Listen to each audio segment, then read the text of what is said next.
জাহাঙ্গীরনগর বিশ্ববিদ্যালয় কেন্দ্রীয় শিক্ষার্থী সংসদ জাকসু ও হল সংসদের মনোনয়নপত্র সংগ্রহ ও জমা শেষ হওয়ার পর শুরু হয়েছে প্রার্থী যাচাই বাছাইয়ের কাজ, যা চলবে রোববার পর্যন্ত।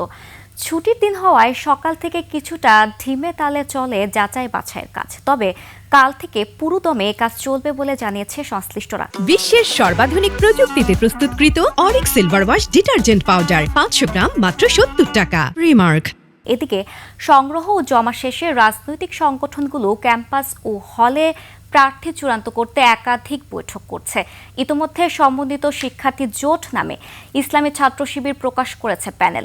বিকেলে বাংলাদেশ গণতান্ত্রিক ছাত্র সংসদের শিক্ষার্থী ঐক্য ফোরাম নামে প্যানেল ঘোষণার কথা রয়েছে। বাম ও সাংস্কৃতিক সংগঠনগুলো একসঙ্গে জোট করছে। ছাত্রদলও মোটামুটি প্রার্থী নির্দিষ্ট করে রেখেছে, যে কোনো সময় আসবে ঘোষণা। তবে ভোটার তালিকা বহিরাগতদের হলে অবস্থান ও নিরাপত্তা নিয়ে এখনও অনেকের মাঝে শঙ্কা রয়েছে। আগামী 11 সেপ্টেম্বর হবে ভোট গ্রহণ।